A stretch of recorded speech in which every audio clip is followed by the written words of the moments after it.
से समर्थन मिला है। संकेत ये हैं कि प्लेट के अलग होने पर मेंटल चट्टानें उभर रही हैं। शोधकर्ताओं का मानना है कि यह निष्कर्ष टेक्टोनिक गतिविधि और भूकंप के जोखिमों के बारे में नई जानकारी दे सकता है।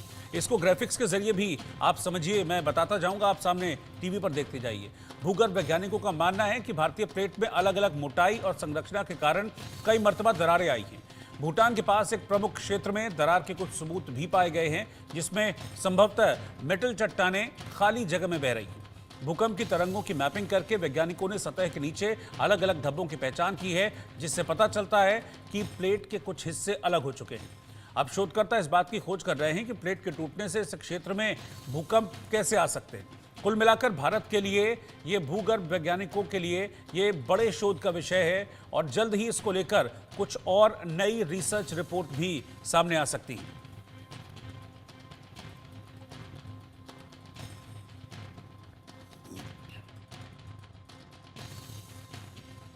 और हमारे साथ एक बियानी साहब जो कि भूवैज्ञानिक हैं, वो हमारे साथ जुड़े हैं। बियानी साहब, हमारी दिन में भी इस चीज़ को लेकर बात हुई है। मैं ये चाहता हूं कि हमारे जो दर्शक हैं वो इस चीज़ को बहुत क्लियरली समझ जाएं कि क्या ये खतरा है आने वाले वक्त के लिए किसी भी तरीके का, क्या डरने की ज़रूरत है? क्योंकि अब सोशल मीडिया पर जब से ये खबर आई है उसके बाद एक अलग तरीके का सोशल मीडिया पर ट्रेंड चल रहा है और इस तरह की बातें चल रही हैं कि महाविनाश आने वाला है, धरती फटेगी। ये कितनी चिंता का विषय है और एक आम इंसान को या हमें कितनी चिंता करनी चाहिए इसकी? देखिए, जहाँ तक विज्ञान के सिद्धांतों के आधार पर बात करें तो ये एक सामान्य प्रक्रिया है जो चलती रहती है। पर ये प्रक्रिया कोई ऐसी नहीं कि घंटे 2 घंटे या महीने 2 महीने में खत्म हो जाएगी। ये प्रक्रिया शुरू से अंत तक, इसमें करीब 50 करोड़ साल तक का समय लग सकता है। तो अगर ये कहा जाए कि ये प्रक्रिया हिंदुस्तान के नीचे शुरू हुई है, क्योंकि जब प्रक्रिया शुरू होती है तो उसका जो चिन्ह हमको सरफेस पे मिलते हैं, जमीन के नीचे 50 किलोमीटर या 100 किलोमीटर की गहराई पे क्या हो रहा है, तब उसका जब तक जमीन के ऊपर चिन्ह नहीं मिलेंगे तब तक प्रक्रिया जो है ऐसा नहीं माना जाएगा कि वो चल रही है और उसको आने में करोड़ों साल का टाइम लग सकता है। ये जरूरी है कि हो सकता है कि जमीन के नीचे, जैसे भूटान की आपने बात करी, वहाँ पे जमीन के नीचे कुछ हलचल है, तो ये संभव है, कॉमन चीज है विज्ञान में। उसको 2 तरीके से हम देखते हैं, एक अंडर प्लेटिंग के रूप में देखते हैं और एक डीलेमिनेशन के रूप में देखते हैं। अंडर प्लेटिंग में मैग्मा जो है ऐड होता है और डीलेमिनेशन में मैग्मा टूट के या कोई हिस्सा टूट के नीचे गिरता है। तो ये टूट के नीचे गिरने वाला जो पोर्शन है ये अंडर प्लेटिंग में आएगा और डीलेमिनेशन में आएगा। और इसके बाद क्या होगा कि वो जिस हिसाब से चलता है वो कोई बहुत ज्यादा स्पीड नहीं होती, उसकी कुछ ही मीटर प्रति वर्ष की होती है। तो ये कहना कि आज यहाँ पे कल वहां हो जाएगा, परसों वहां हो जाएगा, वो संभव नहीं है। और असल में हुआ क्या बियानी साहब, पिछले कुछ दिनों में, बल्कि मैं अभी कहूं 2, 4, 6 महीनों में इस तरह की खबरें और तस्वीरें भी आई बहुत सारी जगह से, जहां पर अचानक से, मतलब बिना किसी वजह से धरती फट गई थी। बड़ी मोटी मोटी दरारें भी कई जगह, मुझे लगता है शायद राजस्थान से कुछ इस तरह की तस्वीरें आई थी और भी कई जगह से, एग्जैक्टली मुझे नाम याद नहीं है। तो उनसे भी इनको रिलेट किया जा रहा है कि कहीं ऐसा तो नहीं है कि वो जो हुआ पिछले 2, 3, 4, 6 महीनों में वो इसकी वजह से हुआ है और आगे कोई बड़ा खतरा आने वाला है? नहीं, देखिए, हर जगह के लिए अलग अलग कारण होते हैं। यहाँ की जो भूवैज्ञानिक संरचना है भूटान की, वो अलग है, राजस्थान की अलग है। राजस्थान में भी 2 जगह से ये घटना हुई है, तो जैसलमेर में हुई, दूसरी अलवर में हुई, और दोनों जगह की भूवैज्ञानिक संरचना बिल्कुल बहुत ही ज्यादा अलग है। और जहाँ तक उन संरचनाओं की बात करें तो मुझे ऐसा लगता है कि वहाँ पर सिंकहोल कॉलेप्स था जैसलमेर में, कि एकाएक पूरा का पूरा एरिया ऊपर से नीचे गिरा और नीचे गिरने के बाद जो डेरिक वगैरह थे वो सब नीचे चले गए। तो वो वर्टिकल कॉलेप्स की कैटेगरी में आता है। ये प्रक्रिया जो है सरफेस से कुछ 100-200 मीटर नीचे तक हो सकती है। और जहाँ तक अलवर की बात करें, वहाँ पे ये जो क्रैक्स आए हैं इसका अभी तक बहुत ज्यादा खुलासा नहीं हुआ कि कितने बड़े क्रैक्स हैं, कैसे हैं। एक सामान्य ये होता है कि क्रैक्स अगर जब भी आते हैं जमीन में तो वो तनाव की स्थिति को बताते हैं। और जो भूटान वाली बात चल रही है ये एक अलग है। यहाँ पर क्या है कि जो प्रक्रिया हो रही है वो कम से कम 50-60 किलोमीटर गहराई पे हो रही है। और जो भूकंप की तरंगों से जो जानकारी ली गई है आजकल एक सेस्मिक टोमोग्राफी करके टेक्निक है, जी। जिसमें हम भूकंप की तरंगों का जैसे कैट स्कैन होता है, उसी तरह से उसका अध्ययन करते हैं और हम पता लगा लेते हैं कि कितना बड़ा एरिया में ये हो रहा है। तो ये जो एरिया जो ब्लॉक्स इधर से उधर जा रहे हैं, ये कई टेंस ऑफ स्क्वायर किलोमीटर के होंगे और उतनी मोटाई के होंगे। और ये प्रक्रिया जब चल रही है, ये धीरे धीरे धीरे धीरे काफ़ी टाइम लेगी और इतनी जल्दी कुछ नहीं होना है। तो भूगर्भ वैज्ञानिकों की ओर से ये बड़ा खुलासा किया गया है। अब ये कितनी चिंता का विषय है, आने वाले दिनों में क्या किसी महाविनाश की तरफ ये धरती बढ़ रही है, ये इसको हम जांचने की कोशिश करेंगे। ये बताया जा रहा है कि जमीन के अंदर एक तरह की हलचल हो रही है, भारतीय प्लेट और यूरेशियन टेक्टोनिक प्लेट्स आपस में टकरा रही हैं और ऐसा कहा जा रहा है कि 6 करोड़ साल पहले शुरू हुए इस भूगर्भीय टकराव से इन ऊंची चोटियों का निर्माण हुआ था। वैज्ञानिकों ने बताया कि भारतीय प्लेट टूट रही हैं, इसका मतलब है कि भारत की धरती 2 टुकड़ों में बंट सकती है। शोध में यह भी पता चला है कि भारतीय प्लेट के कुछ हिस्से अलग भी हो सकते हैं। इससे पहले अफ्रीका में ऐसा हो चुका है और जब एशिया से अलग हो गया था अफ्रीका, तो क्या इस तरह की परिस्थिति भारत में भी बन रही है? यूरेशियन और भारतीय प्लेटों के टकराव के दौरान इसके व्यवहार पर वैज्ञानिकों ने लंबे समय से बहस की। अब जो बिल्कुल ताज़ा जो रिसर्च सामने आया, स्टडी सामने आई है, उसके मुताबिक इस सिद्धांत को भूकंप की तरंगों और तिब्बती झरनों से मिले गैस के नमूनों से डेटा से समर्थन मिला है। संकेत ये हैं कि प्लेट के अलग होने पर मेंटल चट्टानें उभर रही हैं। शोधकर्ताओं का मानना है कि यह निष्कर्ष टेक्टोनिक गतिविधि और भूकंप के जोखिमों के बारे में नई जानकारी दे सकता है। इसको ग्राफिक्स के जरिए भी आप समझिए, मैं बताता जाऊंगा, आप सामने टीवी पर देखते जाइए। भूगर्भ वैज्ञानिकों का मानना है कि भारतीय प्लेट में अलग अलग मोटाई और संरचना के कारण कई मर्तबा दरारें आई हैं। भूटान के पास एक प्रमुख क्षेत्र में दरार के कुछ सबूत भी पाए गए हैं, जिसमें संभवतः मेटल चट्टानें खाली जगह में बह रही हैं। भूकंप की तरंगों की मैपिंग करके वैज्ञानिकों ने सतह के नीचे अलग अलग धब्बों की पहचान की है, जिससे पता चलता है कि प्लेट के कुछ हिस्से अलग हो चुके हैं।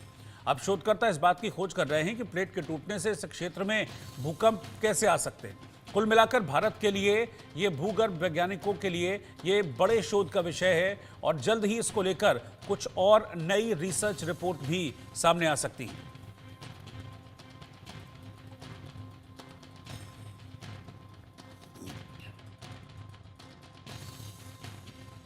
और हमारे साथ एक बियानी साहब जो कि भूवैज्ञानिक हैं, वो हमारे साथ जुड़े हैं। बियानी साहब, हमारी दिन में भी इस चीज़ को लेकर बात हुई है। मैं ये चाहता हूं कि हमारे जो दर्शक हैं वो इस चीज़ को बहुत क्लियरली समझ जाएं कि क्या ये खतरा है आने वाले वक्त के लिए किसी भी तरीके का, क्या डरने की ज़रूरत है? क्योंकि अब सोशल मीडिया पर जब से ये खबर आई है उसके बाद एक अलग तरीके का सोशल मीडिया पर ट्रेंड चल रहा है और इस तरह की बातें चल रही हैं कि महाविनाश आने वाला है, धरती फटेगी। ये कितनी चिंता का विषय है और एक आम इंसान को या हमें कितनी चिंता करनी चाहिए इसकी? देखिए, जहाँ तक विज्ञान के सिद्धांतों के आधार पर बात करें, तो ये एक सामान्य प्रक्रिया है जो चलती रहती है।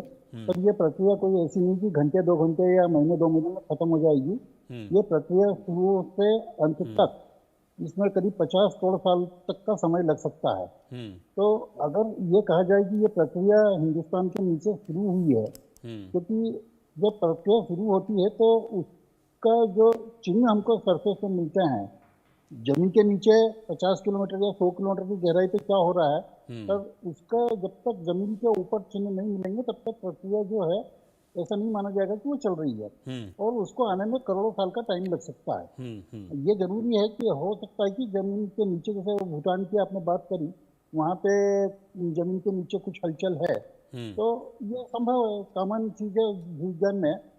उसको 2 तरीके से हम देखते हैं, एक अंडर प्लेटिंग के रूप में देखते हैं और एक डीलेमिनेशन के रूप में देखते हैं। अंडर प्लेटिंग में मैग्मा जो है ऐड होता है और डीलेमिनेशन में मैग्मा टूट के या कोई हिस्सा टूट के नीचे गिरता है। तो ये टूट के नीचे गिरने वाला जो पोर्शन है, ये अंडर प्लेटिंग में आएगा और डीलेमिनेशन में आएगा। और इसके बाद क्या होगा कि वो जिस हिसाब से चलता है वो कोई बहुत ज़्यादा स्पीड नहीं होती, उसकी कुछ ही मीटर प्रति वर्ष की होती है।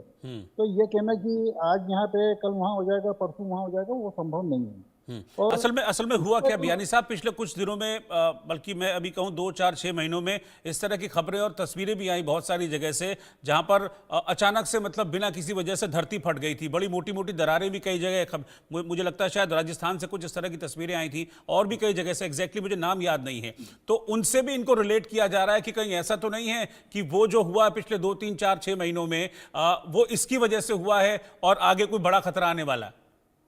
नहीं, देखिए, हर जगह के लिए अलग अलग कारण होते हैं। यहाँ की जो भूवैज्ञानिक संरचना है भूटान की, वो अलग है, राजस्थान की अलग है। राजस्थान में भी दो जगह से ये घटना हुई है, तो जैसलमेर में हुई, दूसरी अलवर में हुई, और दोनों जगह की भूवैज्ञानिक संरचना बिल्कुल बहुत ही ज्यादा अलग है। और जहाँ तक उन संरचनाओं की बात करें, तो मुझे ऐसा लगता है कि वहाँ पर सिंकहोल कॉलेप्स था जैसलमेर में, कि एकाएक पूरा का पूरा एरिया ऊपर से नीचे गिरा, और नीचे गिरने के बाद जो डेरिक वगैरह थे वो सब नीचे चले गए। तो वो वर्टिकल कॉलेप्स की कैटेगरी में आता है। ये प्रक्रिया जो है सरफेस से कुछ 100-200 मीटर नीचे तक हो सकती है। और जहाँ तक अलवर की बात करें, वहाँ पे ये जो क्रैक्स आए हैं, इसका अभी तक बहुत ज्यादा खुलासा नहीं हुआ कि कितने बड़े क्रैक्स हैं, कैसे हैं। एक सामान्य ये होता है कि क्रैक्स अगर जब भी आते हैं जमीन में, तो वो तनाव की स्थिति को बताते हैं। और जो भूटान वाली बात चल रही है, ये एक अलग है। यहाँ पर क्या है कि जो प्रक्रिया हो रही है वो कम से कम 50-60 किलोमीटर गहराई पे हो रही है। और जो भूकंप की तरंगों से जो जानकारी ली गई है, आजकल एक सेस्मिक टोमोग्राफी करके टेक्निक है, जिसमें हम भूकंप की तरंगों का जैसे कैट स्कैन होता है, उसी तरह से उसका अध्ययन करते हैं और हम पता लगा लेते हैं कि कितना बड़ा एरिया में ये हो रहा है। तो ये जो एरिया जो ब्लॉक्स इधर से उधर जा रहे हैं, ये कई टेंस ऑफ स्क्वायर किलोमीटर के होंगे और उतनी मोटाई के होंगे। और ये प्रक्रिया जब चल रही है, ये धीरे धीरे काफी टाइम लेगी, और इतनी जल्दी कुछ नहीं होना है। आप समझ लीजिए कि इसके जो नतीजे निकलेंगे वो कई करोड़ों साल बाद निकलेंगे। तो किसी तरह के डर की जरूरत नहीं है। और ये जो मूवमेंट्स हो रही हैं, क्या ये भूकंप वगैरह का कारण बन सकती हैं, या फिर इस तरह की जो घटनाएं हैं जैसा कि मैंने जिक्र किया अलग अलग जगह धरती फटने की या मोटे क्रैक्स आने की, ये आगे भी आ सकती हैं, या ये नॉर्मल कोर्स में प्रोसेस है? हाँ, आगे भी आ सकती है। और जहाँ तक भूकंप की बात है, तो ये पूरा हिमालयी क्षेत्र पूरा का पूरा भूकंप के रूप से संवेदनशील है। और यहाँ पे क्योंकि स्ट्रेस का एक्यूमुलेशन हो रहा है, और वो स्ट्रेस जब भी निकलती है तो उससे भूकंप आते हैं। स्ट्रेस एक लेवल तक जमीन के अंदर इकट्ठी हो सकती है, जिसको हम तनाव बोलते हैं। उसके बाद वो तनाव जब फूट जाता है, तो चट्टानें या तो ऊपर जाएगी या नीचे जाएगी या आगे पीछे खिसकेगी। ये प्रक्रिया नॉर्मल है, और इसी के कारण भूकंप आते हैं। अब भूकंप की में कितनी ऊर्जा उसके साथ निकल रही है, उस पर डिपेंड करेगा कि ज्यादा ऊर्जा निकली तो ज्यादा मैग्नीट्यूड का अर्थक्वेक आएगा, कम ऊर्जा निकली तो कम मैग्नीट्यूड का अर्थक्वेक आएगा। ये होता है। और ये एक करोड़ों साल से चल रही है, और आगे भी चलती रहेगी, क्योंकि इसके कारण कई दूसरी जगह है जहां से ये कंट्रोल हो रही है। तो ये इस तरह की जो मूवमेंट्स हैं, या कि ये किसी क्षेत्र विशेष के लिए आती है, इस तरह की जो बातें कही गई है स्टडी में, या इससे फिर जो पूरा इलाका वो प्रभावित होता है? देखिए, क्षेत्र विशेष की बात करेंगे तो ये क्षेत्र विशेष में ही होती है जहाँ पर ये घटनाएं होती है। हाँ। और वो क्षेत्र इतना छोटा नहीं होता है कि 10 स्क्वायर किलोमीटर, 5 स्क्वायर किलोमीटर या 100 स्क्वायर किलोमीटर का। वो एक लंबी पट्टी के रूप में होता है, जो सैकड़ों किलोमीटर लंबी होती है, और 150 किलोमीटर चौड़ी पट्टी में ये होता है। तो अब उसको आप किस सेंस में लेंगे कि वो एक पट्टी जहाँ पर ये धीरे धीरे एक्टिविटी हो रही है, और ये आज यहाँ होगी, कल दूसरी जगह होगी, तीसरी जगह होगी, और फिर आखिर में जाके जब उसके सरफेस पर आएगी, तब उस पर ये होगा कि तब हमारी अर्थ टूटने की कगार पर आएगी। तो ये अफ्रीका से इसको क्यों जोड़ा जा रहा है कि अफ्रीका का एक एग्जाम्पल भी इसके साथ दिया जा रहा है, जिस तरह के चीजें चल रही हैं सोशल मीडिया पर, जिस तरह के आर्टिकल छप रहे हैं? हाँ, ये अफ्रीका से इसलिए जोड़ा जा रहा है कि इस तरह की जो एक्टिविटी है अभी अफ्रीका में चल रही है। और ये अफ्रीका में कोई आज से नहीं चल रही है, कई लाख साल से चल रही है। और धीरे धीरे ये होगा कि जो हम तो ईस्ट अफ्रीकन रिफ्ट वैली बोलते हैं, वहां से अफ्रीका दो हिस्सों में टूटेगा, एक लेफ्ट में जाएगा, एक राइट में जाएगा। और उनके बीच में आज जो जमीन है वो धीरे धीरे समुद्र में कन्वर्ट होगी। तो अब हिंदुस्तान में क्या होगा एग्जैक्टली अभी इसलिए नहीं कह सकता, क्योंकि ये अभी बहुत ही प्रारंभिक नतीजे हैं। और अच्छा सर, एक चीज और सिंप्लीफाई कर दीजिए कि ये जैसा कि आप बता रहे हैं कि दो भागों में टूटना, दो भागों में टूटने का क्या मतलब होता है? कि मतलब अलग हो जाएगा, ये इसका मतलब क्या है? इसका मतलब ये, जैसे अगर हाँ। दो चीज जुड़ी हुई है, एक चीज जुड़ी हुई है और उसको आप काटते हैं और काट के दोनों हिस्सों को अलग अलग कर देते हैं, ये इसका मतलब है। तो जैसे अफ्रीका भी हम देखते हैं, एक बहुत बड़ा महाद्वीप है और उसका एक पर्टिकुलर शेप है। तो कल क्या होगा, मतलब कुछ करोड़ साल बाद क्या होगा कि उसमें से एक पट्टी निकलेगी जो उत्तर से लेकर दक्षिण तक जाएगी, और वो पट्टी धीरे धीरे जो है चौड़ी होती जाएगी। और जब चौड़ी होती जाएगी तो वहां पर समुद्र बन जाएगा। तो अभी हम ये कह सकते हैं कि वो पट्टी जहाँ पर बनने वाली है वो जी। इंसिपिएंट स्टेज में है, यानी अभी वो पट्टी पूरी बनी नहीं है, अभी उसका बनने का प्रक्रिया चल रही है।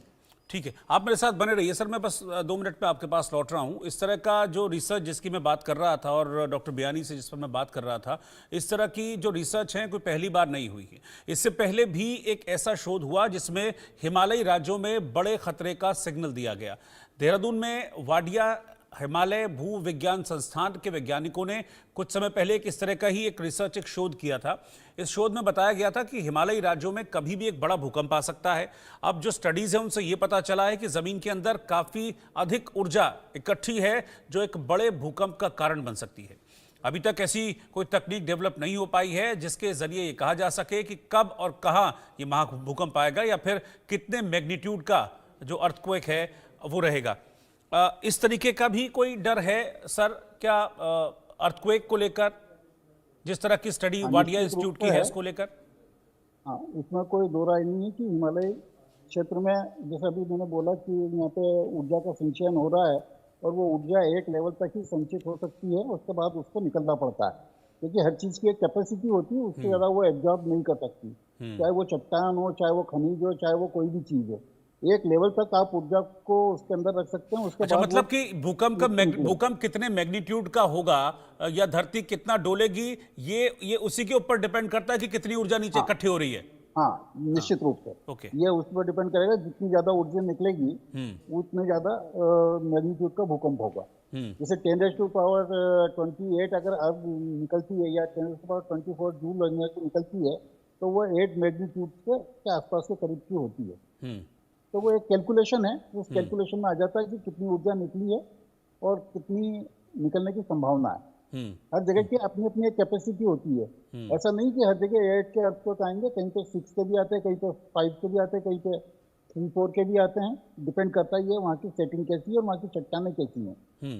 और ये जो 8 मैग्नीट्यूड की बात कही जा रही है, ये कितना सही हो सकता है? देखिए, अगर हिमालय की बात करें तो 1897 से 1950 के बीच में 4 ऐसे अर्थक्वेक आए जो 8 या उसके आसपास के मैग्नीट्यूड के थे, और 1950 से 2025 के बीच में 7.6 7.7 से ज्यादा के अर्थक्वेक नहीं आए। तो संभावना 8 या उसके जस्ट प्लस माइनस 1 और 2 मैग्नीट्यूड की हो सकती है। पर कोई कहे कि 8.5 8.6 आ जाएगा तो वो नहीं होगा, 8.1 8.2 तक तो आ सकता है। ये अब ऊर्जा कहाँ पर संचित हो रही है, तो एक तो ये एरिया उत्तराखंड में ऊर्जा संचित हो रही है, यहाँ पे भूकंप के चांसेस हैं। और जैसे यहाँ पे भूकंप आए हैं, जैसे चमोली का अर्थक्वेक था, उत्तरकाशी का था, उत्तरकाशी 91 में आया था, चमोली 99 में आया था। उसके बाद से यहाँ पर कोई बड़ा अर्थक्वेक नहीं आया, तो संभावना ये है कि कभी न कभी यहाँ से ऊर्जा निकलेगी। अब किस जगह से निकलेगी ये नहीं कह सकते हम। क्योंकि इस रिसर्च में मैग्नीट्यूड का तो जिक्र किया ही गया है कि 8 के आसपास होगा, और यह भी कहा गया कि उत्तरकाशी से बड़ा होगा या उत्तरकाशी से ज्यादा मैग्नीट्यूड का होगा। उत्तरकाशी में कितनी तबाही मची थी ये तो हम सब जानते ही। उत्तरकाशी का 6 के आसपास था, 6 साढ़े 6 के बीच का मैग्नीट्यूड था। और निश्चित रूप से क्योंकि ऊर्जा इकट्ठी हो रही तो वो तो निकलना है, ये इसमें दो राय नहीं है। पर ये कब निकलेगी, कैसे निकलेगी, किस टाइम पे निकलेगी, किस जगह निकलेगी। अगर मान लीजिए एकदम पूर्व उत्तर में निकलती है तो जहाँ आबादी नहीं है तो वहाँ कोई विशेष नुकसान नहीं होगा। पर जहाँ पे आबादी है वहाँ पे अगर अर्थक्वेक आता है, उसके नीचे अर्थक्वेक आता है, तो फिर उसमें नुकसान की संभावना बढ़ जाती है।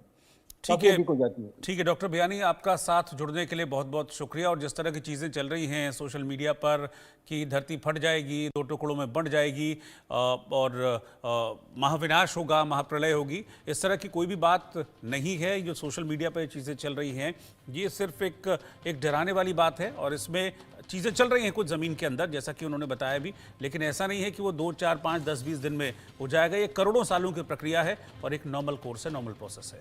फिलहाल इस खास पेशकश में इतना ही। नमस्कार। टकराव की वजह से भारतीय प्लेट्स टूट रही हैं और अगर इसी तरह से चलता रहा तो भारत की धरती 2 टुकड़ों में बंट सकती है। यहां आपको मैं ये बता दूं कि ये पहली घटना नहीं होगी। इससे पहले अफ्रीका के साथ इस तरह की परिस्थिति आ चुकी है। अब सवाल यह है कि ये कितनी बड़ी चेतावनी है। अगले कुछ मिनट आपको इसकी मैं जानकारी देता हूं, साथ ही विशेषज्ञों के साथ इस शोध पर भी चर्चा करेंगे। शुरुआत करते हैं और मैं आपको बताऊंगा कि किस तरह का खतरा है जिसकी तरफ भूगर्भ वैज्ञानिक इशारा कर रहे हैं। भूगर्भ वैज्ञानिक समय समय पर कोई ना कोई खुलासा करते रहते हैं। दुनिया की सबसे ऊंची चोटी से लेकर धरती के गर्भ की जानकारी आम लोगों तक पहुंचाते हैं। एक बार फिर से भूगर्भ वैज्ञानिकों ने यानी कि भूवैज्ञानिकों ने बड़ा खुलासा किया है। वैज्ञानिकों का यह कहना है कि जमीन के अंदर हलचल हो रही है, भारतीय और यूरेशियन टेक्टोनिक प्लेट्स टकरा रही हैं और रिसर्च ये कहती है कि आने वाले वक्त में जो धरती है वो 2 टुकड़ों में बंट सकती है। अब ये कितनी बड़ी चिंता का विषय है और ये जिस धरती को 2 टुकड़ों में फटने की बात कही जा रही है, इसमें कितना वक्त लग सकता है, ये हम जानेंगे। हमारे साथ कुछ भूगर्भ वैज्ञानिक जुड़ेंगे, लेकिन इससे पहले मैं आपको बता दूं कि भूवैज्ञानिकों ने एक बार फिर से बड़ा खुलासा किया है। रिसर्च हुई और उससे पता चलता है कि जमीन के अंदर हलचल हो रही है।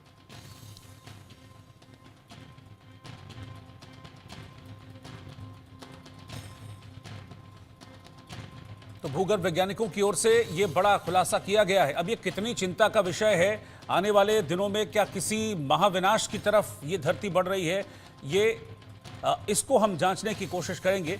ये बताया जा रहा है कि ज़मीन के अंदर एक तरह की हलचल हो रही है। भारतीय प्लेट और यूरेशियन टेक्टोनिक प्लेट्स आपस में टकरा रही हैं और ऐसा कहा जा रहा है कि 6 करोड़ साल पहले शुरू हुए इस भूगर्भीय टकराव से इन ऊंची चोटियों का निर्माण हुआ था।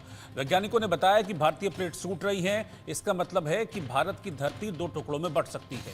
शोध में यह भी पता चला है कि भारतीय प्लेट के कुछ हिस्से अलग भी हो सकते हैं। इससे पहले अफ्रीका में ऐसा हो चुका है और जब एशिया से अलग हो गया था अफ्रीका, तो क्या इस तरह की परिस्थिति भारत में भी बन रही है? यूरेशियन और भारतीय प्लेटों के टकराव के दौरान इसके व्यवहार पर वैज्ञानिकों ने लंबे समय से बहस की। अब जो बिल्कुल ताज़ा जो रिसर्च सामने आया, स्टडी सामने आई है, उसके मुताबिक इस सिद्धांत को भूकंप की तरंगों और तिब्बती झरनों से मिले गैस के नमूनों से डेटा से समर्थन मिला है। संकेत ये हैं कि प्लेट के अलग होने पर मेंटल चट्टानें उभर रही हैं। शोधकर्ताओं का मानना है कि यह निष्कर्ष टेक्टोनिक गतिविधि और भूकंप के जोखिमों के बारे में नई जानकारी दे सकता है। इसको ग्राफिक्स के जरिए भी आप समझिए, मैं बताता जाऊंगा, आप सामने टीवी पर देखते जाइए। भूगर्भ वैज्ञानिकों का मानना है कि भारतीय प्लेट में अलग अलग मोटाई और संरचना के कारण कई मर्तबा दरारें आई हैं। भूटान के पास एक प्रमुख क्षेत्र में दरार के कुछ सबूत भी पाए गए हैं, जिसमें संभवतः मेटल चट्टानें खाली जगह में बह रही हैं।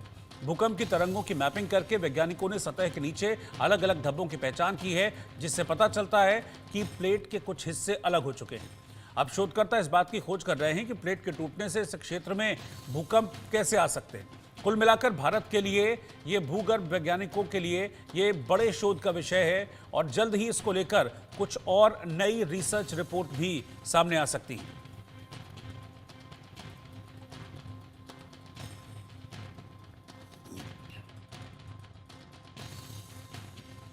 और हमारे साथ ए के बियानी साहब जो कि भूवैज्ञानिक हैं, वो हमारे साथ जुड़े हैं। बियानी साहब, हमारी दिन में भी इस चीज़ को लेकर बात हुई है। मैं ये चाहता हूं कि हमारे जो दर्शक हैं वो इस चीज़ को बहुत क्लियरली समझ जाएं कि क्या ये खतरा है आने वाले वक्त के लिए किसी भी तरीके का, क्या डरने की ज़रूरत है? क्योंकि अब सोशल मीडिया पर जब से ये खबर आई है उसके बाद एक अलग तरीके का सोशल मीडिया पर ट्रेंड चल रहा है और इस तरह की बातें चल रही हैं कि महाविनाश आने वाला है, धरती फटेगी। ये कितनी चिंता का विषय है और एक आम इंसान को या हमें कितनी चिंता करनी चाहिए इसकी? देखिए, जहाँ तक विज्ञान के सिद्धांतों के आधार पर बात करें तो ये एक सामान्य प्रक्रिया है जो चलती रहती है। पर ये प्रक्रिया कोई ऐसी नहीं कि घंटे 2 घंटे या महीने 2 महीने में खत्म हो जाएगी। ये प्रक्रिया शुरू से अंत तक इसमें करीब 50 करोड़ साल तक का समय लग सकता है। तो अगर ये कहा जाए कि ये प्रक्रिया हिंदुस्तान के नीचे शुरू हुई है, क्योंकि जब प्रक्रिया शुरू होती है तो उसका जो चिन्ह हमको सरफेस पे मिलते हैं, जमीन के नीचे 50 किलोमीटर या 100 किलोमीटर की गहराई पे क्या हो रहा है, तब उसका जब तक जमीन के ऊपर चिन्ह नहीं मिलेंगे तब तक प्रक्रिया जो है ऐसा नहीं माना जाएगा कि वो चल रही है, और उसको आने में करोड़ों साल का टाइम लग सकता है। ये जरूरी है कि हो सकता है कि जमीन के नीचे, जैसे भूटान की आपने बात करी, वहाँ पे जमीन के नीचे कुछ हलचल है, तो ये संभव है, कॉमन चीज है विज्ञान में। उसको दो तरीके से हम देखते हैं, एक अंडर प्लेटिंग के रूप में देखते हैं और एक डीलेमिनेशन के रूप में देखते हैं। अंडर प्लेटिंग में मैग्मा जो है ऐड होता है, और डीलेमिनेशन में मैग्मा टूट के या कोई हिस्सा टूट के नीचे गिरता है। तो ये टूट के नीचे गिरने वाला जो पोर्शन है, ये अंडर प्लेटिंग में आएगा और डीलेमिनेशन में आएगा, और इसके बाद क्या होगा कि वो जिस हिसाब से चलता है वो कोई बहुत ज्यादा स्पीड नहीं होती, उसकी कुछ ही मीटर प्रति वर्ष की होती है। तो ये कहना कि आज यहाँ पे कल वहां हो जाएगा, परसों वहां हो जाएगा, वो संभव नहीं है। और असल में हुआ क्या बियानी साहब, पिछले कुछ दिनों में बल्कि मैं अभी कहूं 2, 4, 6 महीनों में इस तरह की खबरें और तस्वीरें भी आई बहुत सारी जगह से, जहां पर अचानक से मतलब बिना किसी वजह से धरती फट गई थी, बड़ी मोटी मोटी दरारें भी कई जगह, मुझे लगता है शायद राजस्थान से कुछ इस तरह की तस्वीरें आई थी, और भी कई जगह से, एग्जैक्टली मुझे नाम याद नहीं है। तो उनसे भी इनको रिलेट किया जा रहा है कि कहीं ऐसा तो नहीं है कि वो जो हुआ पिछले 2, 3, 4, 6 महीनों में वो इसकी वजह से हुआ है और आगे कोई बड़ा खतरा आने वाला है? नहीं, देखिए, हर जगह के लिए अलग अलग कारण होते हैं। यहाँ की जो भूवैज्ञानिक संरचना है भूटान की, वो अलग है, राजस्थान की अलग है। राजस्थान में भी दो जगह से ये घटना हुई है, तो जैसलमेर में हुई, दूसरी अलवर में हुई, और दोनों जगह की भूवैज्ञानिक संरचना बिल्कुल बहुत ही ज्यादा अलग है। और जहाँ तक उन संरचनाओं की बात करें तो मुझे ऐसा लगता है कि वहाँ पर सिंकहोल कॉलेप्स था जैसलमेर में, कि एकाएक पूरा का पूरा एरिया ऊपर से नीचे गिरा, और नीचे गिरने के बाद जो डेरिक वगैरह थे वो सब नीचे चले गए। तो वो वर्टिकल कॉलेप्स की कैटेगरी में आता है। ये प्रक्रिया जो है सरफेस से कुछ 100-200 मीटर नीचे तक हो सकती है। और जहाँ तक अलवर की बात करें, वहाँ पे ये जो क्रैक्स आए हैं इसका अभी तक बहुत ज्यादा खुलासा नहीं हुआ कि कितने बड़े क्रैक्स हैं, कैसे हैं। एक सामान्य ये होता है कि क्रैक्स अगर जब भी आते हैं जमीन में तो वो तनाव की स्थिति को बताते हैं। और जो भूटान वाली बात चल रही है ये एक अलग है। यहाँ पर क्या है कि जो प्रक्रिया हो रही है वो कम से कम 50-60 किलोमीटर गहराई पे हो रही है। और जो भूकंप की तरंगों से जो जानकारी ली गई है, आजकल एक सेस्मिक टोमोग्राफी करके टेक्निक है जिसमें हम भूकंप की तरंगों का जैसे कैट स्कैन होता है उसी तरह से उसका अध्ययन करते हैं और हम पता लगा लेते हैं कि कितना बड़ा एरिया में ये हो रहा है। तो ये जो एरिया जो ब्लॉक्स इधर से उधर जा रहे हैं ये कई टेंस ऑफ स्क्वायर किलोमीटर के होंगे और उतनी मोटाई के होंगे। और ये प्रक्रिया जब चल रही है ये धीरे धीरे काफी टाइम लेगी और इतनी जल्दी कुछ नहीं होना है। आप समझ लीजिए कि इसके अंदर जो नतीजे निकलेंगे वो कई करोड़ों साल बाद निकलेंगे। तो किसी तरह के डर की जरूरत नहीं है। और ये जो मूवमेंट्स हो रही हैं क्या ये भूकंप वगैरह का कारण बन सकती हैं, या फिर इस तरह की जो घटनाएं हैं जैसा कि मैंने जिक्र किया अलग अलग जगह धरती फटने की या मोटे क्रैक्स आने की, ये आगे भी आ सकती हैं, या ये नॉर्मल कोर्स में प्रोसेस है? हाँ, आगे भी आ सकती है। और जहां तक भूकंप की बात है तो ये पूरा हिमालयन क्षेत्र पूरा का पूरा भूकंप के रूप से संवेदनशील है। और यहाँ पे क्योंकि स्ट्रेस का एक्यूमुलेशन हो रहा है और वो स्ट्रेस जब भी निकलती है तो उससे भूकंप आते हैं। स्ट्रेस एक लेवल तक जमीन के अंदर इकट्ठी हो सकती है जिसको हम तनाव बोलते हैं। उसके बाद वो तनाव जब फूट जाता है तो चट्टानें या तो ऊपर जाएगी या नीचे जाएगी या आगे पीछे खिसकेगी। ये प्रक्रिया नॉर्मल है और इसी के कारण भूकंप आते हैं। अब भूकंप की में कितनी ऊर्जा उसके साथ निकल रही है उस पर डिपेंड करेगा कि ज्यादा ऊर्जा निकली तो ज्यादा मैग्नीट्यूड का अर्थक्वेक आएगा, कम ऊर्जा निकली तो कम मैग्नीट्यूड का अर्थक्वेक आएगा। ये होता है और ये एक करोड़ों साल से चल रही है और आगे भी चलती रहेगी क्योंकि इसके कारण कई दूसरी जगह है जहां से ये कंट्रोल हो रही है। तो ये इस तरह की जो मूवमेंट्स हैं या कि ये किसी क्षेत्र विशेष के लिए आती है, इस तरह की जो बातें कही गई है स्टडी में, या इससे फिर जो पूरा इलाका वो प्रभावित होता है? देखिए, क्षेत्र विशेष की बात करेंगे तो ये क्षेत्र विशेष में ही होती है जहाँ पर ये घटनाएं होती है। हाँ। और वो क्षेत्र इतना छोटा नहीं होता है कि 10 स्क्वायर किलोमीटर, 5 स्क्वायर किलोमीटर या 100 स्क्वायर किलोमीटर का, वो एक लंबी पट्टी के रूप में होता है जो सैकड़ों किलोमीटर लंबी होती है और 150 किलोमीटर चौड़ी पट्टी में ये होता है। तो अब उसको आप किस सेंस में लेंगे कि वो एक पट्टी जहाँ पर ये धीरे धीरे एक्टिविटी हो रही है और ये आज यहाँ होगी, कल दूसरी जगह होगी, तीसरी जगह होगी, और फिर आखिर में जाके जब उसके सरफेस पर आएगी तब उस पर ये होगा कि तब हमारी अर्थ टूटने की कगार पे आएगी। हम्म। तो ये अफ्रीका से इसको क्यों जोड़ा जा रहा है कि अफ्रीका का एक एग्जाम्पल भी इसके साथ दिया जा रहा है, जिस तरह के चीजें चल रही हैं सोशल मीडिया पर, जिस तरह के आर्टिकल छप रहे हैं? हाँ, ये अफ्रीका से इसलिए जोड़ा जा रहा है कि इस तरह की जो एक्टिविटी है अभी अफ्रीका में चल रही है। और ये अफ्रीका में कोई आज से नहीं चल रही है, कई लाख साल से चल रही है। और धीरे धीरे ये होगा कि जो हमको ईस्ट अफ्रीकन रिफ्ट वैली बोलते हैं, वहां से अफ्रीका दो हिस्सों में टूटेगा, एक लेफ्ट में जाएगा, एक राइट में जाएगा। और उनके बीच में आज जो जमीन है वो धीरे धीरे समुद्र में कन्वर्ट होगी। तो अब हिंदुस्तान में क्या होगा एग्जैक्टली अभी इसलिए नहीं कह सकता क्योंकि ये अभी बहुत ही प्रारंभिक नतीजे हैं। और अच्छा सर, एक चीज और सिंप्लीफाई कर दीजिए कि ये जैसा कि आप बता रहे हैं कि दो भागों में टूटना, दो भागों में टूटने का क्या मतलब होता है? कि मतलब अलग हो जाएगा, ये इसका मतलब क्या है? इसका मतलब ये, जैसे अगर हाँ। दो चीज जुड़ी हुई है, एक चीज जुड़ी हुई है और उसको आप काटते हैं और काट के दोनों हिस्सों को अलग अलग कर देते हैं, ये इसका मतलब है। तो जैसे अफ्रीका भी हम देखते हैं एक बहुत बड़ा महाद्वीप है और उसका एक पर्टिकुलर शेप है। तो कल क्या होगा, मतलब कुछ करोड़ साल बाद क्या होगा कि उसमें से एक पट्टी निकलेगी जो उत्तर से लेकर दक्षिण तक जाएगी और वो पट्टी धीरे धीरे जो है चौड़ी होती जाएगी। और जब चौड़ी होती जाएगी तो वहां पर समुद्र बन जाएगा। तो अभी हम ये कह सकते हैं कि वो पट्टी जहाँ पर बनने वाली है वो जी। इंसिपिएंट स्टेज में है, यानी अभी वो पट्टी पूरी बनी नहीं है, अभी उसका बनने का प्रक्रिया चल रही है। ठीक है, आप मेरे साथ बने रहिए सर। मैं बस 2 मिनट में आपके पास लौट रहा हूं। इस तरह का जो रिसर्च जिसकी मैं बात कर रहा था और डॉक्टर बियानी से जिस पर मैं बात कर रहा था, इस तरह की जो रिसर्च है कोई पहली बार नहीं हुई है। इससे पहले भी एक ऐसा शोध हुआ जिसमें हिमालयी राज्यों में बड़े खतरे का सिग्नल दिया गया। देहरादून में वाडिया हिमालय भू विज्ञान संस्थान के वैज्ञानिकों ने कुछ समय पहले एक इस तरह का ही एक रिसर्च, एक शोध किया था। इस शोध में बताया गया था कि हिमालयी राज्यों में कभी भी एक बड़ा भूकंप आ सकता है। अब जो स्टडीज है उनसे यह पता चला है कि जमीन के अंदर काफी अधिक ऊर्जा इकट्ठी है जो एक बड़े भूकंप का कारण बन सकती है। अभी तक ऐसी कोई तकनीक डेवलप नहीं हो पाई है जिसके जरिए ये कहा जा सके कि कब और कहां ये महाभूकंप आएगा या फिर कितने मैग्नीट्यूड का जो अर्थक्वेक है वो रहेगा।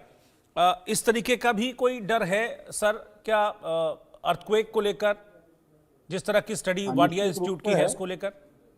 हाँ, इसमें कोई दो राय नहीं है कि हिमालय क्षेत्र में, जैसे अभी मैंने बोला कि यहाँ पे ऊर्जा का संचयन हो रहा है और वो ऊर्जा एक लेवल तक ही संचित हो सकती है, उसके बाद उसको निकलना पड़ता है क्योंकि हर चीज की एक कैपेसिटी होती है, उससे ज्यादा वो एब्जॉर्ब नहीं कर सकती। चाहे वो चट्टान हो, चाहे वो खनिज हो, चाहे वो कोई भी चीज हो, एक लेवल तक आप ऊर्जा को उसके अंदर रख सकते हैं, उसके अच्छा, बाद वो मतलब कि भूकंप कितने मैग्नीट्यूड का होगा या धरती कितना डोलेगी, ये उसी के ऊपर डिपेंड करता है कि कितनी ऊर्जा नीचे हाँ, इकट्ठी हो रही है।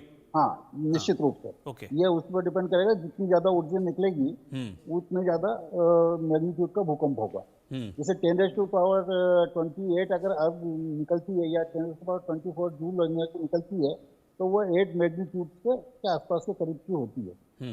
तो वो एक कैलकुलेशन है, उस कैलकुलेशन में आ जाता है कि कितनी ऊर्जा निकली है और कितनी निकलने की संभावना है। हर जगह की अपनी अपनी एक कैपेसिटी होती है। ऐसा नहीं कि हर जगह 8 के अर्थक्वेक आएंगे, कहीं पे 6 के भी आते हैं, कहीं पे 5 के भी आते हैं, कहीं पे 3-4 के भी आते हैं। डिपेंड करता है ये वहाँ की सेटिंग कैसी है और वहाँ की चट्टानें कैसी हैं। और ये जो 8 मैग्नीट्यूड की बात कही जा रही है, ये कितना सही हो सकता है? देखिए, अगर हिमालय की बात करें तो 1897 से 1950 के बीच में 4 ऐसे अर्थक्वेक आए जो 8 या उसके आसपास के मैग्नीट्यूड के थे। और 1950 से 2025 के बीच में 7.6, 7.7 से ज्यादा के अर्थक्वेक नहीं आए। तो संभावना 8 या उसके जस्ट प्लस माइनस 1 और 2 मैग्नीट्यूड की हो सकती है। पर कोई कहे कि 8.5, 8.6 आ जाएगा तो वो नहीं होगा। 8.1, 8.2 तक तो आ सकता है।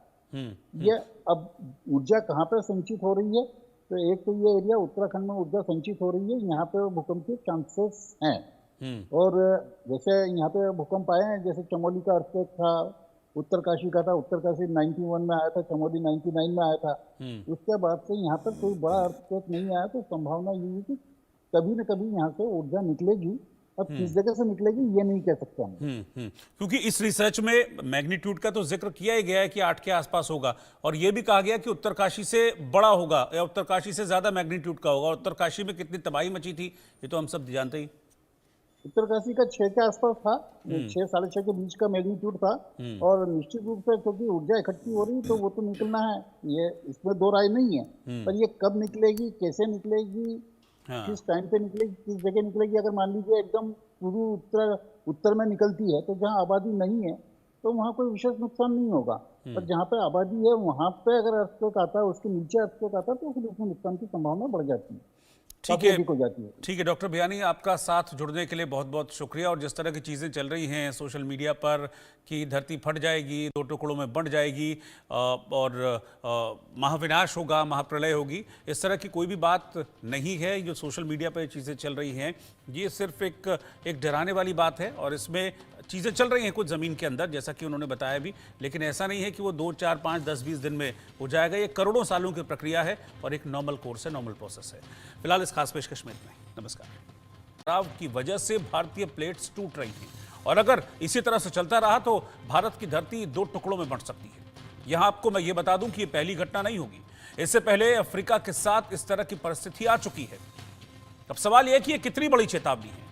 अगले कुछ मिनट आपको इसकी मैं जानकारी देता हूं, साथ ही विशेषज्ञों के साथ इस शोध पर भी चर्चा करेंगे। शुरुआत करते हैं और मैं आपको बताऊंगा कि किस तरह का खतरा है जिसकी तरफ भूगर्भ वैज्ञानिक इशारा कर रहे हैं। भूगर्भ वैज्ञानिक समय समय पर कोई ना कोई खुलासा करते रहते हैं। दुनिया की सबसे ऊंची चोटी से लेकर धरती के गर्भ की जानकारी आम लोगों तक पहुंचाते हैं। एक बार फिर से भूगर्भ वैज्ञानिकों ने यानी कि भूवैज्ञानिकों ने बड़ा खुलासा किया है। वैज्ञानिकों का यह कहना है कि जमीन के अंदर हलचल हो रही है, भारतीय और यूरेशियन टेक्टोनिक प्लेट्स टकरा रही हैं, और रिसर्च ये कहती है कि आने वाले वक्त में जो धरती है वो 2 टुकड़ों में बंट सकती है। अब ये कितनी बड़ी चिंता का विषय है, और ये जिस धरती को 2 टुकड़ों में फटने की बात कही जा रही है, इसमें कितना वक्त लग सकता है, ये हम जानेंगे। हमारे साथ कुछ भूगर्भ वैज्ञानिक जुड़ेंगे, लेकिन इससे पहले मैं आपको बता दूं कि भूवैज्ञानिकों ने एक बार फिर से बड़ा खुलासा किया है। रिसर्च हुई और उससे पता चलता है कि जमीन के अंदर हलचल हो रही है।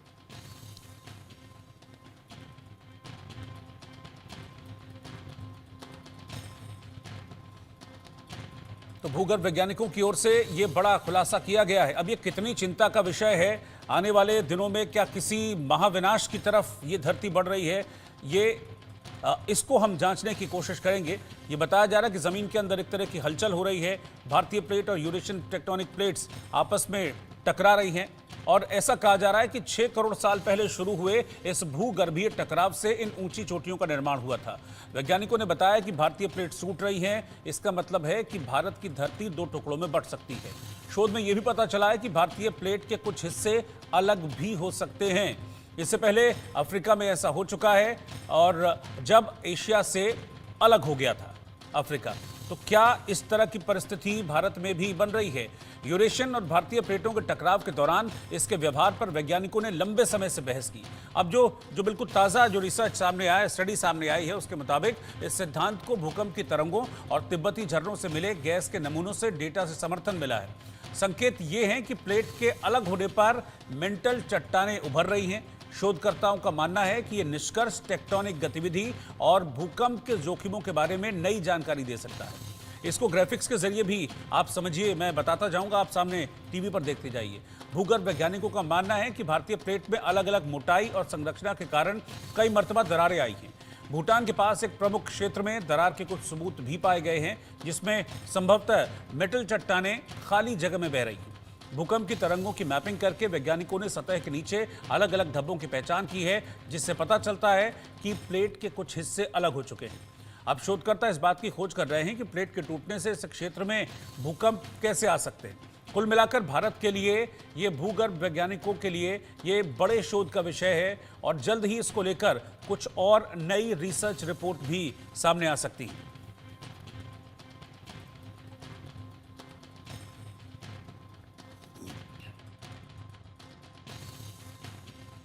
और हमारे साथ एक बियानी साहब जो कि भूवैज्ञानिक हैं, वो हमारे साथ जुड़े हैं। बियानी साहब, हमारी दिन में भी इस चीज़ को लेकर बात हुई है। मैं ये चाहता हूं कि हमारे जो दर्शक हैं वो इस चीज़ को बहुत क्लियरली समझ जाएं कि क्या ये खतरा है आने वाले वक्त के लिए किसी भी तरीके का, क्या डरने की ज़रूरत है? क्योंकि अब सोशल मीडिया पर जब से ये खबर आई है उसके बाद एक अलग तरीके का सोशल मीडिया पर ट्रेंड चल रहा है और इस तरह की बातें चल रही हैं कि महाविनाश आने वाला है, धरती फटेगी। ये कितनी चिंता का विषय है और एक आम इंसान को या हमें कितनी चिंता करनी चाहिए इसकी? देखिए, जहाँ तक विज्ञान के सिद्धांतों के आधार पर बात करें हम्म। तो ये एक सामान्य प्रक्रिया है जो चलती रहती है। पर ये प्रक्रिया कोई ऐसी नहीं कि घंटे 2 घंटे या महीने 2 महीने में खत्म हो जाएगी। ये प्रक्रिया शुरू से अंत तक इसमें करीब 50 करोड़ साल तक का समय लग सकता है। तो अगर ये कहा जाए कि ये प्रक्रिया हिंदुस्तान के नीचे शुरू हुई है, क्योंकि जब प्रक्रिया शुरू होती है तो उसका जो चिन्ह हमको सरफेस पे मिलते हैं, जमीन के नीचे 50 किलोमीटर या 100 किलोमीटर की गहराई पे क्या हो रहा है, तब उसका जब तक जमीन के ऊपर चिन्ह नहीं मिलेंगे तब तक प्रक्रिया जो है ऐसा नहीं माना जाएगा कि वो चल रही है। और उसको आने में करोड़ों साल का टाइम लग सकता है। ये जरूरी है कि हो सकता है कि जमीन के नीचे, जैसे भूटान की आपने बात करी, वहाँ पे जमीन के नीचे कुछ हलचल है, तो ये संभव है। कॉमन चीज है विज्ञान में, उसको दो तरीके से हम देखते हैं, एक अंडर प्लेटिंग के रूप में देखते हैं और एक डीलेमिनेशन के रूप में देखते हैं। अंडर प्लेटिंग में मैग्मा जो है ऐड होता है और डीलेमिनेशन में मैग्मा टूट के या कोई हिस्सा टूट के नीचे गिरता है। तो ये टूट के नीचे गिरने वाला जो पोर्शन है ये अंडर प्लेटिंग में आएगा और डीलेमिनेशन में आएगा। और इसके बाद क्या होगा कि वो जिस हिसाब से चलता है वो कोई बहुत ज्यादा स्पीड नहीं होती, उसकी कुछ ही मीटर प्रति वर्ष की होती है। तो ये कहना कि आज यहाँ पे कल वहां हो जाएगा, परसों वहां हो जाएगा, वो संभव नहीं है। और असल में हुआ क्या बियानी साहब, पिछले कुछ दिनों में बल्कि मैं अभी कहूं 2, 4, 6 महीनों में इस तरह की खबरें और तस्वीरें भी आई बहुत सारी जगह से, जहां पर अचानक से मतलब बिना किसी वजह से धरती फट गई थी। बड़ी मोटी मोटी दरारें भी कई जगह, मुझे लगता है शायद राजस्थान से कुछ इस तरह की तस्वीरें आई थी और भी कई जगह से, एग्जैक्टली मुझे नाम याद नहीं है। तो उनसे भी इनको रिलेट किया जा रहा है कि कहीं ऐसा तो नहीं है कि वो जो हुआ पिछले 2, 3, 4, 6 महीनों में वो इसकी वजह से हुआ है और आगे कोई बड़ा खतरा आने वाला? नहीं, देखिए, हर जगह के लिए अलग अलग कारण होते हैं। यहाँ की जो भूवैज्ञानिक संरचना है भूटान की, वो अलग है, राजस्थान की अलग है। राजस्थान में भी 2 जगह से ये घटना हुई है, तो जैसलमेर में हुई, दूसरी अलवर में हुई, और दोनों जगह की भूवैज्ञानिक संरचना बिल्कुल बहुत ही ज्यादा अलग है। और जहाँ तक उन संरचनाओं की बात करें तो मुझे ऐसा लगता है कि वहाँ पर सिंकहोल कॉलेप्स था जैसलमेर में, कि एकाएक पूरा का पूरा एरिया ऊपर से नीचे गिरा और नीचे गिरने के बाद जो डेरिक वगैरह थे वो सब नीचे चले गए। तो वो वर्टिकल कॉलेप्स की कैटेगरी में आता है। ये प्रक्रिया जो है सरफेस से कुछ 100-200 मीटर नीचे तक हो सकती है। और जहाँ तक अलवर की बात करें, वहाँ पे ये जो क्रैक्स आए हैं इसका अभी तक बहुत ज्यादा खुलासा नहीं हुआ कि कितने बड़े क्रैक्स हैं, कैसे हैं। एक सामान्य ये होता है कि क्रैक्स अगर जब भी आते हैं जमीन में तो वो तनाव की स्थिति को बताते हैं। और जो भूटान वाली बात चल रही है ये एक अलग है। यहाँ पर क्या है कि जो प्रक्रिया हो रही है वो कम से कम 50-60 किलोमीटर गहराई पे हो रही है। और जो भूकंप की तरंगों से जो जानकारी ली गई है, आजकल एक सेस्मिक टोमोग्राफी करके टेक्निक है जिसमें हम भूकंप की तरंगों का जैसे कैट स्कैन होता है उसी तरह से उसका अध्ययन करते हैं और हम पता लगा लेते हैं कि कितना बड़ा एरिया में ये हो रहा है। तो ये जो एरिया जो ब्लॉक्स इधर से उधर जा रहे हैं ये कई टेंस ऑफ स्क्वायर किलोमीटर के होंगे और उतनी मोटाई के होंगे। और ये प्रक्रिया जब चल रही है ये धीरे धीरे काफी टाइम लेगी और इतनी जल्दी कुछ नहीं होना है। आप समझ लीजिए कि इसके जो नतीजे निकलेंगे वो कई करोड़ों साल बाद निकलेंगे। तो किसी तरह के डर की जरूरत नहीं है। और ये जो मूवमेंट्स हो रही हैं, क्या ये भूकंप वगैरह का कारण बन सकती हैं या फिर इस तरह की जो घटनाएं हैं जैसा कि मैंने जिक्र किया अलग अलग जगह धरती फटने की या मोटे क्रैक्स आने की, ये आगे भी आ सकती हैं या ये नॉर्मल कोर्स में प्रोसेस है? हाँ, आगे भी आ सकती है। और जहाँ तक भूकंप की बात है तो ये पूरा हिमालयन क्षेत्र पूरा का पूरा भूकंप के रूप से संवेदनशील है। और यहाँ पे क्योंकि स्ट्रेस का एक्यूमुलेशन हो रहा है और वो स्ट्रेस जब भी निकलती है तो उससे भूकंप आते हैं।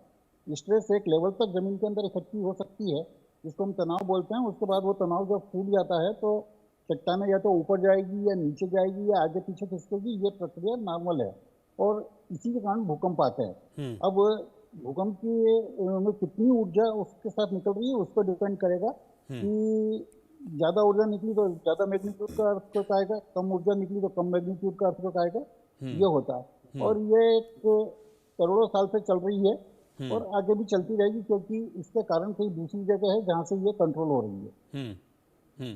तो ये इस तरह की जो मूवमेंट्स हैं, या कि ये किसी क्षेत्र विशेष के लिए आती है, इस तरह की जो बातें कही गई है स्टडी में, या इससे फिर जो पूरा इलाका वो प्रभावित होता है? देखिए, क्षेत्र विशेष की बात करेंगे तो ये क्षेत्र विशेष में ही होती है जहाँ पर ये घटनाएं होती है। हाँ। और वो क्षेत्र इतना छोटा नहीं होता है कि 10 स्क्वायर किलोमीटर, 5 स्क्वायर किलोमीटर या 100 स्क्वायर किलोमीटर का, वो एक लंबी पट्टी के रूप में होता है जो सैकड़ों किलोमीटर लंबी होती है और 150 किलोमीटर चौड़ी पट्टी में ये होता है। तो अब उसको आप किस सेंस में लेंगे कि वो एक पट्टी जहाँ पर ये धीरे धीरे एक्टिविटी हो रही है और ये आज यहाँ होगी, कल दूसरी जगह होगी, तीसरी जगह होगी, और फिर आखिर में जाकर जब उसके सरफेस पर आएगी तब उस पर ये होगा कि तब हमारी अर्थ टूटने की कगार पर आएगी। तो ये अफ्रीका से इसको क्यों जोड़ा जा रहा है कि अफ्रीका का एक एग्जाम्पल भी इसके साथ दिया जा रहा है, जिस तरह के चीजें चल रही हैं सोशल मीडिया पर, जिस तरह के आर्टिकल छप रहे हैं? हाँ, ये अफ्रीका से इसलिए जोड़ा जा रहा है कि इस तरह की जो एक्टिविटी है अभी अफ्रीका में चल रही है और ये अफ्रीका में कोई आज से नहीं चल रही है, कई लाख साल से चल रही है। और धीरे धीरे ये होगा कि जो हमको ईस्ट अफ्रीकन रिफ्ट वैली बोलते हैं, वहां से अफ्रीका दो हिस्सों में टूटेगा, एक लेफ्ट में जाएगा, एक राइट में जाएगा और उनके बीच में आज जो जमीन है वो धीरे धीरे समुद्र में कन्वर्ट होगी। तो अब हिंदुस्तान में क्या होगा एग्जैक्टली अभी इसलिए नहीं कह सकता क्योंकि ये अभी बहुत ही प्रारंभिक नतीजे हैं। और अच्छा सर, एक चीज और सिंप्लीफाई कर दीजिए कि ये जैसा कि आप बता रहे हैं कि दो भागों में टूटना, दो भागों में टूटने का क्या मतलब होता है? कि मतलब अलग हो जाएगा, ये इसका मतलब क्या है? इसका मतलब ये, जैसे अगर दो चीज जुड़ी हुई है, एक चीज जुड़ी हुई है और उसको आप काटते हैं और काट के दोनों हिस्सों को अलग अलग कर देते हैं, ये इसका मतलब है। तो जैसे अफ्रीका भी हम देखते हैं एक बहुत बड़ा महाद्वीप है और उसका एक पर्टिकुलर शेप है। तो कल क्या होगा, मतलब कुछ करोड़ साल बाद क्या होगा कि उसमें से एक पट्टी निकलेगी जो उत्तर से लेकर दक्षिण तक जाएगी और वो पट्टी धीरे धीरे जो है चौड़ी होती जाएगी और जब चौड़ी होती जाएगी तो वहां पर समुद्र बन जाएगा। तो अभी हम ये कह सकते हैं कि वो पट्टी जहाँ पर बनने वाली है वो इंसिपिएंट स्टेज में है, यानी अभी वो पट्टी पूरी बनी नहीं है, अभी उसका बनने का प्रक्रिया चल रही है। ठीक है, आप मेरे साथ बने रहिए सर, मैं बस 2 मिनट पे आपके पास लौट रहा हूं। इस तरह का जो रिसर्च जिसकी मैं बात कर रहा था और डॉक्टर बियानी से जिस पर मैं बात कर रहा था, इस तरह की जो रिसर्च है कोई पहली बार नहीं हुई है। इससे पहले भी एक ऐसा शोध हुआ जिसमें हिमालयी राज्यों में बड़े खतरे का सिग्नल दिया गया।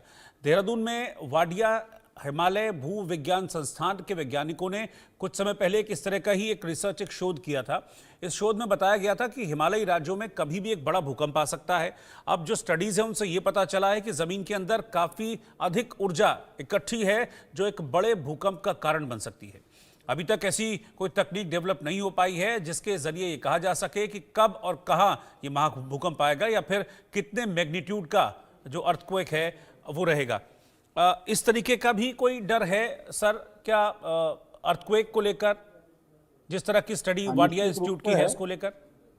हाँ, इसमें कोई दो राय नहीं है कि हिमालय क्षेत्र में, जैसा अभी मैंने बोला कि यहाँ पे ऊर्जा का संचयन हो रहा है और वो ऊर्जा एक लेवल तक ही संचित हो सकती है, उसके बाद उसको निकलना पड़ता है क्योंकि हर चीज की एक कैपेसिटी होती है, उससे ज्यादा वो एब्जॉर्ब नहीं कर सकती। चाहे वो चट्टान हो, चाहे वो खनिज हो, चाहे वो कोई भी चीज हो, एक लेवल तक आप ऊर्जा को उसके अंदर रख सकते हैं। उसके अच्छा, बाद मतलब कि भूकंप कितने मैग्नीट्यूड का होगा या धरती कितना डोलेगी, ये उसी के ऊपर डिपेंड करता है कि कितनी ऊर्जा नीचे इकट्ठी हो रही है।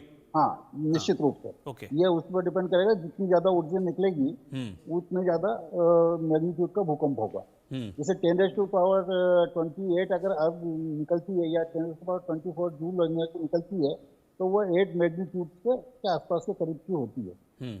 तो वो एक कैलकुलेशन है, उस कैलकुलेशन में आ जाता है कि कितनी ऊर्जा निकली है और कितनी निकलने की संभावना है। हर जगह की अपनी अपनी एक कैपेसिटी होती है।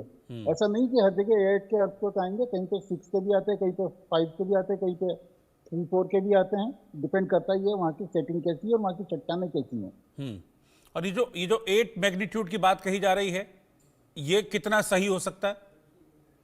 देखिए, अगर हिमालय की बात करें तो 1897 से 1950 के बीच में 4 ऐसे अर्थक्वेक आए जो 8 या उसके आसपास के मैग्नीट्यूड के थे, और 1950 से 2025 के बीच में 7.6, 7.7 से ज्यादा के अर्थक्वेक नहीं आए। तो संभावना 8 या उसके जस्ट प्लस माइनस 1 और 2 मैग्नीट्यूड की हो सकती है, पर कोई कहे कि 8.5, 8.6 आ जाएगा तो वो नहीं होगा। 8.1, 8.2 तक तो आ सकता है। ये अब ऊर्जा कहाँ पर संचित हो रही है, तो एक तो ये एरिया उत्तराखंड में ऊर्जा संचित हो रही है, यहाँ पे भूकंप के चांसेस हैं। और जैसे यहाँ पे भूकंप आए हैं, जैसे चमोली का अर्थक्वेक था, उत्तरकाशी का था, उत्तरकाशी 91 में आया था, चमोली 99 में आया था। उसके बाद से यहाँ पर कोई बड़ा अर्थक्वेक नहीं आया, तो संभावना ये है कि कभी न कभी यहाँ से ऊर्जा निकलेगी। अब किस जगह से निकलेगी ये नहीं कह सकते हम। क्योंकि इस रिसर्च में मैग्नीट्यूड का तो जिक्र किया ही गया है कि 8 के आसपास होगा, और यह भी कहा गया कि उत्तरकाशी से बड़ा होगा या उत्तरकाशी से ज्यादा मैग्नीट्यूड का होगा। उत्तरकाशी में कितनी तबाही मची थी ये तो हम सब जानते ही। उत्तरकाशी का 6 के आसपास था, 6, 6.5 के बीच का मैग्नीट्यूड था, और निश्चित रूप से क्योंकि ऊर्जा इकट्ठी हो रही तो वो तो निकलना है, ये इसमें दो राय नहीं है। पर ये कब निकलेगी, कैसे निकलेगी, किस टाइम पे निकलेगी, किस जगह निकलेगी। अगर मान लीजिए एकदम पूर्व उत्तर में निकलती है तो जहाँ आबादी नहीं है तो वहाँ कोई विशेष नुकसान नहीं होगा, पर जहाँ पे आबादी है वहाँ पे अगर अर्थक्वेक आता है, उसके नीचे अर्थक्वेक आता है, तो फिर उसमें नुकसान की संभावना बढ़ जाती है, ठीक है, हो जाती है। ठीक है डॉक्टर भियानी, आपका साथ जुड़ने के लिए बहुत बहुत शुक्रिया। और जिस तरह की चीज़ें चल रही हैं सोशल मीडिया पर कि धरती फट जाएगी, 2 टुकड़ों में बंट जाएगी और महाविनाश होगा, महाप्रलय होगी, इस तरह की कोई भी बात नहीं है। जो सोशल मीडिया पर चीज़ें चल रही हैं ये सिर्फ एक डराने वाली बात है, और इसमें चीज़ें चल रही हैं कुछ ज़मीन के अंदर, जैसा कि उन्होंने बताया भी, लेकिन ऐसा नहीं है कि वो 2, 4, 5, 10, 20 दिन में हो जाएगा। ये करोड़ों सालों की प्रक्रिया है और एक नॉर्मल कोर्स है, नॉर्मल प्रोसेस है। फिलहाल इस खास पेशकश में इतना ही। नमस्कार।